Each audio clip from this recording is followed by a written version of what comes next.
अस्सलाम वालेकुम and hi to everyone. आज हम सीसीफ 3.1 चैप्टर 12 के पेज 1 में मिग मैग और सब मैरिज आर्क वेल्डिंग प्रोसेस के मुतालिक डिस्कस करेंगे। ये चैप्टर सीसीफ में एग्ज़ाम के हवाले से बहुत ज़्यादा इम्पोर्टेंट है।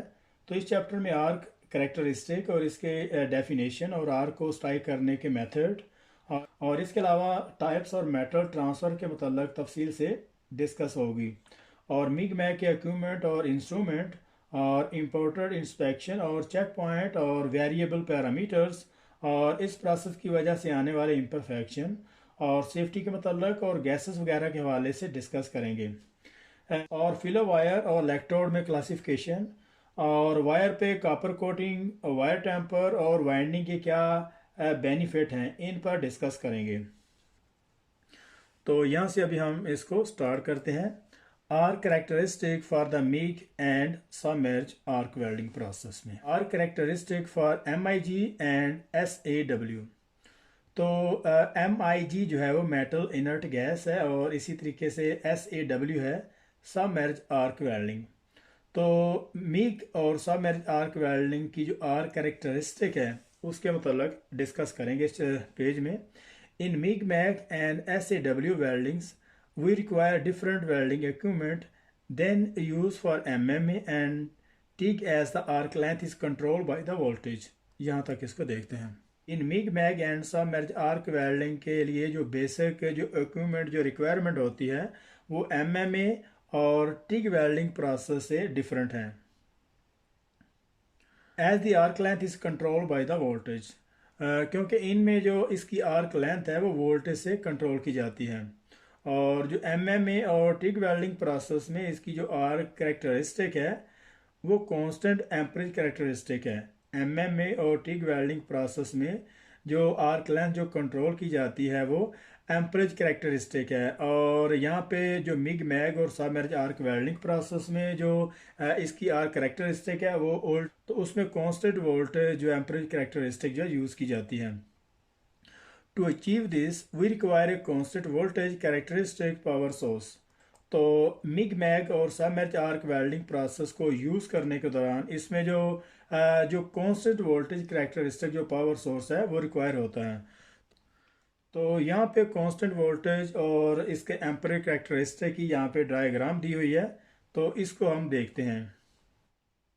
तो इस डायग्राम में जो वर्टिकल लाइन पे जो एरो यहाँ पे जो नज़र आया यहाँ पे OCV लिखा हुआ है और इसी के जो राइट साइड पे जो एरो जा रहा है वो उसमें वेल्डिंग एम्परेज है। और इसी तरीके से वर्टिकल अब में जो OCV लाइन है वहाँ पे बॉटम साइड पे आर्क वोल्टेज है। तो सबसे पहले हम यहाँ से इसको देखते हैं। तो यहाँ पे जो OCV की जो लाइन है यहाँ पे एक एंगल पे यहाँ पे हमें नज़र आ रही है। तो यहाँ पे उन्होंने स्मॉल आर्क गैप है और ये सीधी जो है जाके यहाँ पे स्मॉल आर गैप है और ये सीधी जाके इस लाइन से जाके टकराती है। और इसी तरीके से नॉर्मल आर गैप है, वो भी जो है इसके मिड में जाके इस तरीके से OCV की लाइन पे जहाँ पे टकराती है जो एक एंगल में जहाँ पे जा रही है। और इसी तरीके से लॉन्ग लार्ज आर्क गैप है और वो भी जो यहाँ पे टकराती हुई OCV की लाइन से नीचे सीधी जो है वेल्डिंग एम्परेज पे यहाँ पे गिर रही है। तो स्मॉल और लार्ज गैप में जो डिस्टेंस है, तो इस डिस्टेंस में इसकी जो OCV है जो इसका आर्क वोल्टेज है वो बहुत कम जो है वो उसमें डिस्टेंस आया है। और इसके मुकाबले में जो सीधी वेल्डिंग एम्परेज में जो लाइंस गिर रही हैं तो उसमें काफ़ी सारा फ़र्क है। मतलब अगर यहाँ पे आर्क वोल्टेज अगर थोड़ा सा भी चेंज होता है मिग मैग और सबमर्ज आर्क वेल्डिंग प्रोसेस में, अगर आर्क वोल्टेज थोड़ा सा भी चेंज होता है तो यहाँ पे वेल्डिंग एम्परेज पे बहुत ज़्यादा फ़र्क आता है। मतलब अगर वेल्डिंग एम्पेयर यहाँ पे बहुत ज़्यादा भी चेंज हो तो वेल्डिंग के जो आर्क वोल्टेज है उस पर बहुत जो है वो कम फ़र्क पड़ता है। तो इसी तरीके से उन्होंने नीचे यहाँ पे small change voltage equal much larger change in amperage. और अगर स्मॉल से लिटल जो है वोल्टेज यहाँ पे अगर चेंज होते हैं तो उसके मुकाबले में जो एम्परेज है उसमें बहुत काफ़ी सारा फ़र्क पड़ता है। तो यहाँ पे उन्होंने एग्जांपल के तौर पर अगर 2 वोल्टेज यहाँ पे 2 वोल्टेज अगर यूज़ हो रहे हैं तो उसके मुकाबले में 100 एम्पेयर वहाँ पे जो यूज़ होंगे। तो यहाँ पे आखिरी लाइन यहाँ पे जो इसमें देखते हैं, when Pre-calculating the welding arc voltage from the OCV setting, it is considered that the 1 to 2 open circuit voltage are lost for every 100 ampere of the welding current being used. और यहाँ पे अगर हम वेल्डिंग आर्क वोल्टेज और OCV की अगर calculation करते हैं तो उसकी सेटिंग में ये कंसीडर किया जाता है कि अगर 1 to 2 ओपन सर्किट वोल्टेज जो अगर लॉस होते हैं तो वहाँ पे 100 एम्पेयर जो है वो यूज़ हो रहे होते हैं। तो यहाँ पे चंद एक क्वेश्चन बनते हैं कि मिग मैग और सबमर्ज आर्क वेल्डिंग प्रोसेस की जो करैक्टरिस्टिक है उसमें वोल्टेज पे ज़्यादा डिफरेंट आता है या एम्परेज में। तो यहाँ पे आंसर होगा कि एम्परेज में वहाँ पे बहुत ज़्यादा इसमें डिफरेंस आता है।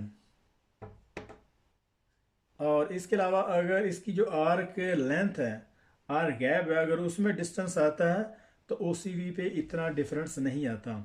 तो यहाँ पे चंद एक क्वेश्चन और भी बनते हैं कि मिग मैग, सबसे पहले हम बात करते हैं मिग की। तो सबसे हम बात करते हैं मिग की कि मिग वेल्डिंग प्रोसेस का जो कोड कौन सा है। तो उसमें बहुत सारे हिंट दिए होंगे, 134 है या फिर 22553 और इसके अलावा 10156 और इसी तरीके से 131 होगा। तो वहाँ पे इसका जो मिग वेल्डिंग प्रोसेस का जो कोड है वो 131 होगा। और इसी तरीके से वो डिफरेंस एंगल में W जो सबमर्ज आर्क वेल्डिंग प्रोसेस है इसके मतलब भी पूछ सकता है। और यहाँ पे मिग मैग और SAW में जो वेल्डिंग के इक्विपमेंट हैं तो उसमें कौन सी आर्क की कैरेक्टरिस्टिक है, उसमें कौन से वोल्टेज यूज़ होंगे, तो उसमें एम्पेयर होंगे। तो यहाँ पे अगर हम बात करें मिग मैग और सबमर्ज आर्क वेल्डिंग प्रोसेस की तो इसमें जो है वो कांस्टेंट वोल्टेज एम्परिंग जो कैरेक्टरिस्टिक है वो यूज़ होगी। तो वहाँ पे अगर हम बात करें MM में और टिग वेल्डिंग प्रोसेस में, और इसमें जो कांस्टेंट एम्परेज कैरेक्टरिस्टिक वो यूज़ करेंगे। मिग मैग और सबमर्ज आर्क वेल्डिंग प्रोसेस में उसकी जो आर्क लेंथ है कंट्रोल बाय द इलेक्ट्रोड, उसमें एम्परेज होगा और इसके बाद कंडक्टर होगा। तो फिर आपको जो उसका आंसर देखना होगा वो उसका होगा आर्क वोल्टेज पे। इसकी जो आर्क लेंथ है वो कंट्रोल बाय द वोल्टेज। तो यहाँ पे हमारा जो CC 3.1 का जो चैप्टर 12 था उसके पेज 1 पे यहाँ पे हमने इसको ख़त्म किया। तो मिलते हैं नेक्स्ट पेज में, तब तक के लिए अल्लाह हाफिज़।